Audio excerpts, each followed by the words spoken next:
Welcome to another episode of Drive with Karthik. இருங்க இன்னொருத்தனும் இருக்கான்.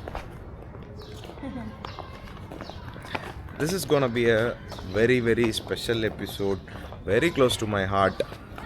ஏன் அப்படின்னு போக நான் சொல்கிறேன்.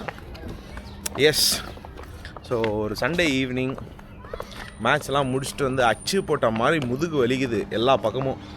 எல்லாம் முடிச்சுட்டு ஒருத்தங்க பியூட்டிஃபுல்லாக சிஃபோரோ ப்ராடக்ட்ஸ்லாம் போட்டுட்டு பார்த்தீங்களா, ஒரே சிரிப்பு போடும்போது. ஓகே, நம்ம போய் ஒரு இடத்துல என்னென்ன பண்ண போகிறோம், அதுக்கப்புறம் கடைசியாக எங்கே போக போகிறோன்றத என்ன பண்ணுறோம்னு சொல்கிறோம்.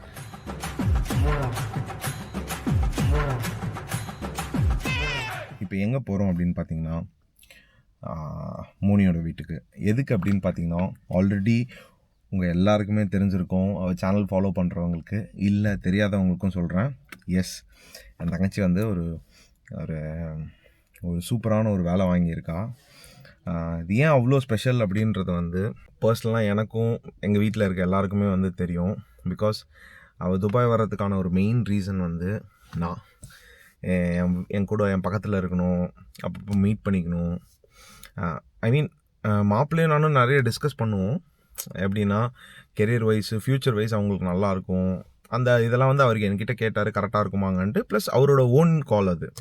பட் ஆனால் என் தங்கச்சி மைண்ட்குள்ளே வந்து அண்ணன் கூட பக்கத்தில் இருக்கலாம், வந்தால் வந்து பக்கத்தில் அங்கே எங்கேன்னு இருப்போம். ஏன்னா இப்போ நான் துபாய், அவங்க இந்தியாவில்னு இருக்கும்போது வருஷத்துக்கு ஒரு வாட்டியோ வருஷத்துக்கு 2 வாட்டியோ தான் மீட் பண்ண முடியும். இங்கே நான் 2 weeks once, வீக்லி ஒன்ஸ் பார்த்துக்கலான்றதுக்காக அவளோட வேலையை ரிசைன் பண்ணிவிட்டு வர சொன்னோம்.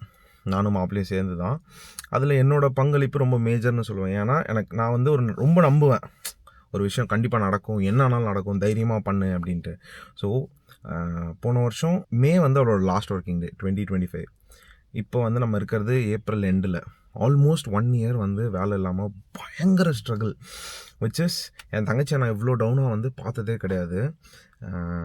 பிகாஸ் காலேஜ் முடிக்கும் போதும் சரி, முடித்த உடனே ஒரு நல்ல ஒரு கம்பெனியில் ப்ளேஸ் ஆனால், அதுக்கப்புறம் இன்னொரு கம்பெனியில் ப்ளேஸ் ஆனால். ஸோ இந்த மாதிரி ரொம்ப வந்து இண்டிபெண்ட்டாக ஒரு மாதிரி ஒர்க்கு ரொம்ப ஒரு மாதிரி இருந்து பழகிட்டான். திடீர்னு சடனாக ஆல் ஆஃப் அ சடன் வேலை இல்லை ஒரு வருஷமாக. எங்கள் மாப்பிள்ளை சூப்பராக பார்த்துக்கிறாரு, ஒரு இதுவுமே சொல்ல முடியாது. ஆனாலுமே மனசுக்குள்ளே வந்து ஐயோ, நம்ம வந்து உங்களுக்கே தெரியும்ல, எவ்வளோ பேர் வந்து ஜாப் ட்ரை பண்ணிருக்கும் போது, ஈவன் இந்து வந்து ஒரு 2 மாதம் வந்து நாங்கள் வெளியே வேலை தேடிட்டு இருந்தோம்.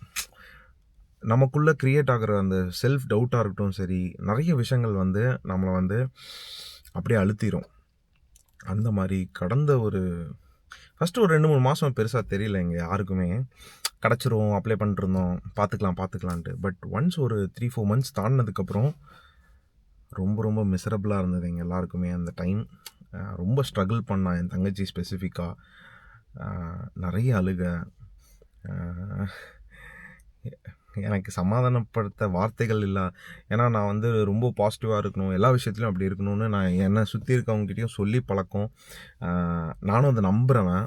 ஆனால் அது வந்து என்னையே வந்து எப்படி சொல்கிறது, ஐயோ நம்மளால் வந்து ரொம்ப கஷ்டப்படுறாளோ. நிறைய வீடியோஸில் அவங்களே சொல்லியிருப்பாங்க, இந்தியா போகிற அளவுக்கு என் தங்கச்சி யோசிக்க ஆரம்பிச்சிட்டா. ஸோ எனக்கு வந்து பயம் வர ஆரம்பிச்சிருச்சு, இல்லை இது சரிப்பட்டு வராது. நானும் ரொம்ப பாசிட்டிவாக பேச ஆரம்பித்தேன். ரொம்ப எனக்கு தெரிஞ்ச துபாயில் இருக்க எல்லார்ட்டையுமே பேசி பார்த்துட்டேன் வேலைக்காக. But nothing was working out for us. ரொம்ப ஸ்ட்ரகிள் பண்ண டைம். எல்லாத்துக்குமே வந்து ஒரு சூப்பரான ஒரு விடிவு காலன்ற மாதிரி இந்த வாரம் தான் வந்து அவளுக்கு ஆஃபர் லெட்டர் வந்தது. கால் பண்ணி அவ்வளோ சந்தோஷம், கண்ணு கலங்குது எங்கள் 2 பேருக்கும் பேசும்போது, அப்படி இருந்தது. ஸோ இப்போ எங்கே போகிறோன்னா, மோனி வீட்டுக்கு தான். ஒரு சின்ன ஒரு கேக் கட்டும், ஒரு சின்ன ஒரு மெமரபிளான ஒரு ப்ரெசண்ட்டும் இந்து வந்து அவன் போய் ஏதாவது ஒன்று வாங்கி கொடுப்போம் மோனிக்கு. பிகாஸ் ரொம்ப ஆசைப்பட்டு அவளுக்கு இந்த ஒரு வேலை கிடச்சிருக்கு, ரொம்ப எதிர்பார்த்து கிடச்சிருக்கு. நம்ம வந்து ரொம்ப கொஞ்சம் ஸ்பெஷல் ஆக்குவோம் அப்படின்னா, சரி ஓகே ஃபைன் அப்படின்ட்டு நான் முன்னாடி யோசிச்சு வச்சுருந்தேன் ஒன்று வாங்கலாம் அப்படின்ட்டு. இப்போ அதுக்கான ஒரு விளாக் தான் பார்க்க போகிறீங்க. போய் நம்ம வந்து ஷாப்பிங் முடிச்சுட்டு மோனி வீட்டில் கவினும் நானும் வரேங்க அப்படின்னா, சரி வா போகலாம் அப்படின்ட்டு போயிட்டு ஒரு கேக் கட் பண்ணிட்டு அவளோட ஹாப்பினஸான ஒரு மூமெண்ட்டில் வந்து நம்மளும் வந்து பங்கெடுத்து, எஸ் எங்கடா நான் மட்டும் உட்காந்துக்கிறேன், காரில் கூட 2 பேர் வந்தாங்களேன்னு பார்த்தீங்கன்னா, என் பொண்டாட்டி வந்து கண்ணாடி எடுத்துன்னு வரல, லென்ஸும் போட்டு வரல. என்ன எனக்கு ஒரு மாதிரி மங்களா தெரியுது அப்படின்னு போயிட்டான். கவின் வந்து நான் உள்ள வீடியோ எடுத்துகிட்டு இருக்கேன்றனால அப்படியே ஒரு ஓரமாக நின்றுட்டு வேடிக்கை பார்த்துட்டு இருக்காரு. வேற ஒன்றும் இல்லை, முன்னாடி வந்து நிறைய பெண்கள் போயிட்டு இருக்காங்க, அவங்கள தான் பார்த்துட்டு இருக்கான். நல்லவன் மாதிரி நினைக்க வேணாம்.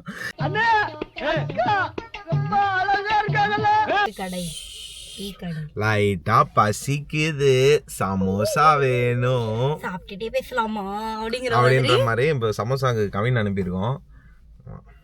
ஸோ ஆல்ரெடி நான் வந்து நீ இல்லாத டைமில் என் மனசில் இந்த சில பல சின்ன சின்ன விஷயங்கள் எங்கே போகிறோம் அப்படின்றதெல்லாம் சொல்லி பேசி முடிச்சிட்டேன். அண்ட் எஸ், இந்த என்ன வாங்க போகிறோம் அப்படின்றத வந்து அவ தனியாகவும் நான் தனியாகவும் ஸ்ப்ளிட் பண்ணியிருக்கோம். ஆமாம், ஏன்னா ஃபர்ஸ்ட் ஒட்டுக்கா சேர்ந்து வாங்கலாமான்னு யோசிச்சுட்டு இருந்தோம். அதுக்கப்புறம் என்னோட சாய்ஸும் இவரோட சாய்ஸும் டிஃப்ரெண்டா இருந்தது. இவர் வந்து இது வாங்கலாம் அது வாங்கலாம் அப்படின்ட்டு இருந்தாரு. நான் சொன்னேன் இல்லை, இது வந்து அவளுக்கு கொஞ்சம் யூஸ்ஃபுல்லா இருக்கும் அப்படின்னும். சரி அப்போ ஓகே, நம்ம 2 பேரும் அண்ணா அண்ணி 2 பேர் சேர்ந்து கொடுக்கலாம் அப்படிங்கிற மாதிரி ஒரு பிளானு. ஸோ எதுக்காக இந்த சர்ப்ரைஸ் பிளான் அப்படின்னா, அதுவும் சொல்லிட்டேன். மோன்ஸ் என்னோட பாயிண்ட் ஆஃப் வியூ நான் சொல்றேன்.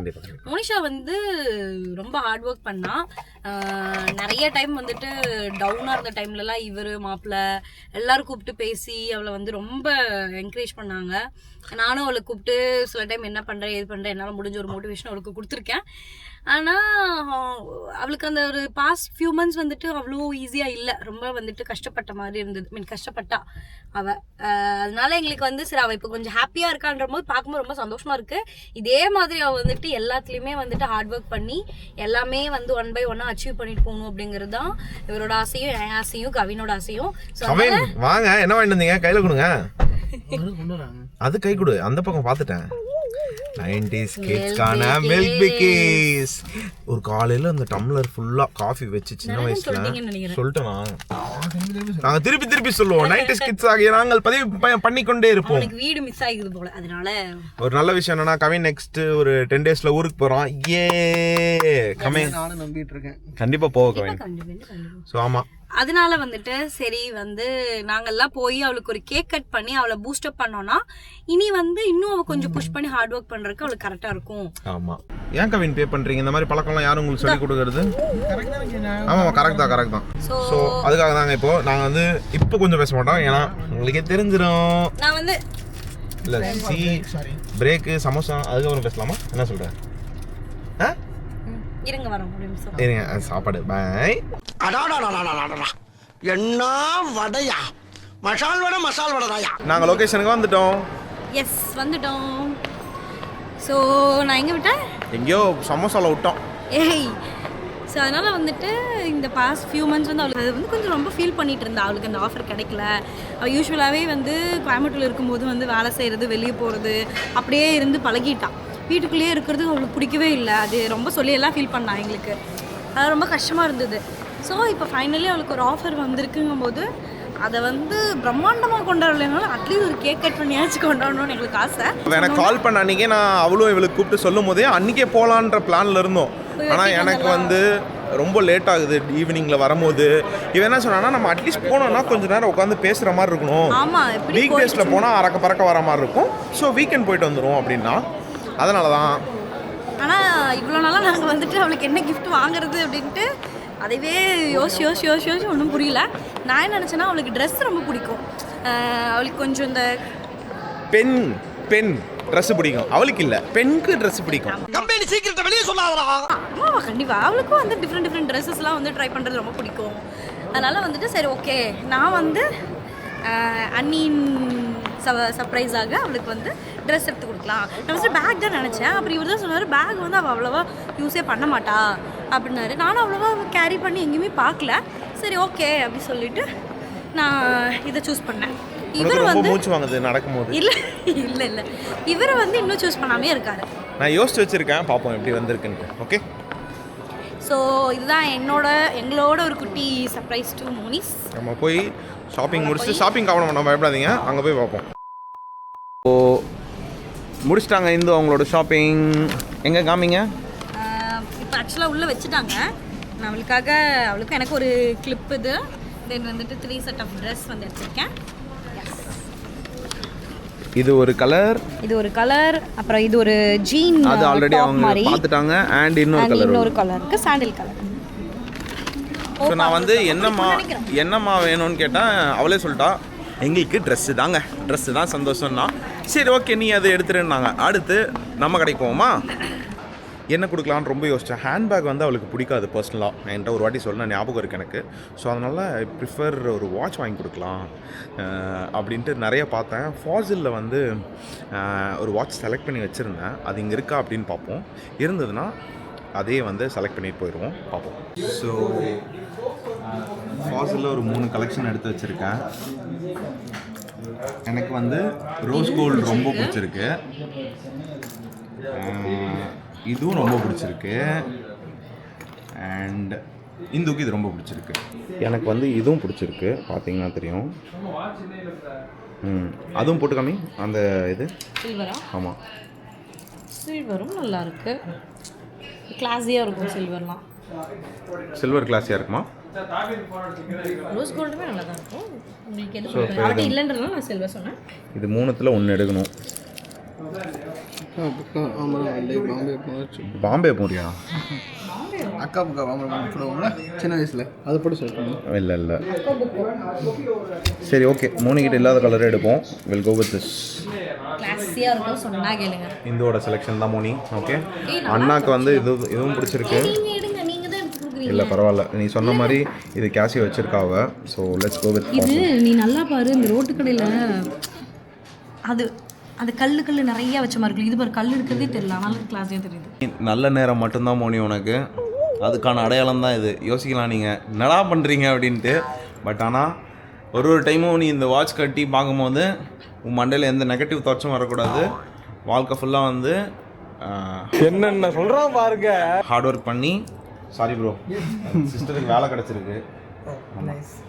ஸோ ஹார்ட் ஒர்க் பண்ணி மேலே வேறு பொசிஷன்லாம் போய் பெரிய ஆளாக வரணும். ஓகே, அதுக்கு வந்து நீ ஓடிட்டே இருக்கணுன்றதுக்கான ஒரு இதுதான் வந்து இந்த வாட்ச். ஓகே, இதை பார்த்து எப்பயுமே வந்து நினச்சிக்கோ, எப்பவுமே மோட்டிவேட் ஆகிக்கோ. இது பாரு, எல்லோ நல்லா இருக்குல்ல? இது எனக்கு என்னமோ இதுதான் நல்லா இருக்க மாதிரி இருக்குது, கிளாஸியாக இருக்குது. நீங்கள் காட்டு. இது நல்லா இருக்கு, கிளாஸியாக இருக்கு. ஸோ ஒரே ஒரு சின்ன ஸ்ட்ராப் மட்டும், ஐ மீன் ஒரு செயின் மட்டும் கட் பண்ண சொல்லியிருக்கோம். அது கட் பண்ணிட்டுருக்காங்க. முடியுங்க உங்கள் கையால். அதில் உள்ள போட்டுக்கலாம். கீழே இல்லை, சைடில் வச்சா மதி. கொள்ள லிங்க்ஸ் இருக்கு, உள்ள போடலாம். A few minutes later. So கேக்கில் ஒரு கேப்ஷன் சொல்லியிருக்கோம் பாருங்கள், தெரியுதான்னு தெரில. Yeah, she did it really. So பயங்கர ஹாப்பி. ஃபைனலாக எல்லாமே முடிஞ்சிருச்சு. கேக் மட்டும் வாங்கிட்டு கிளம்பலான்ட்டு. ஒன்று என்ன, தூங்காமல் இருந்தானா போதும். ஏன்னா மணி 9 ஆயிடுச்சு. ஏன்டா வர்ற நேரம் உங்களுக்கு வேறு வேலை இல்லையாடா, இந்த நேரத்துக்கு வரீங்க அப்படின்னுவா. வேலைக்கு போகணும்டா. ஏண்டா டேய், எனக்குன்னே வருவீங்களாடா? பயங்கர மிக்ஸ்டு எமோஷன்ஸாக இருக்குது, செம்ம ஹாப்பியாக இருக்குது, ஒரு பக்கம் எமோஷனலாகவும் இருக்குது. உள்ளே பார்த்தீங்கன்னா தெரியும். she did it. வாங்க போகலாம். ஒரே ஒரு வேண்டுதல், அவள் தூங்காமல் இருந்தானா சந்தோஷம். பார்ப்போம். நான் முன்னாடி ஆக்சுவலாக ஏதாவது சர்ப்ரைஸ் பண்ணோன்னா மாப்பிள்ளைக்கிட்டையாவது சொல்லுவேன், ஏங்க தூங்காமல் பார்த்துக்கோங்க வந்துட்டுருக்கோன்ட்டு. இந்த வாட்டி நான் எதுவுமே இன்ஃபார்ம் பண்ணல. சரி 2 பேருக்குமே சர்ப்ரைஸாக இருக்கட்டுமே என்ன அப்படின்ட்டு அப்படியே போயிட்டுருக்கோம். சரிங்க, முடிஞ்சது. இந்த எபிசோடு இதோடு நிறைவடைகிறது. அங்கே போய் அடுத்து ஓப்பன் பண்ணுறேன். ஓகே, பாய். போய் மோனி வீட்டில் கதவு திறப்போம். ஓகே. ஸோ கவின் வந்து மோனிக்கு நான் தான் வந்து கேக் வெட்டணும்னு அடம் பிடிச்சி பே பண்ணிட்டான். இத்துடன் இந்த எபிசோடு அஃபிஷியலாக நிறைவடைகிறது. மோனி வீட்டில் அடுத்த எபிசோடில் உங்களை காணும் வரை பாய்.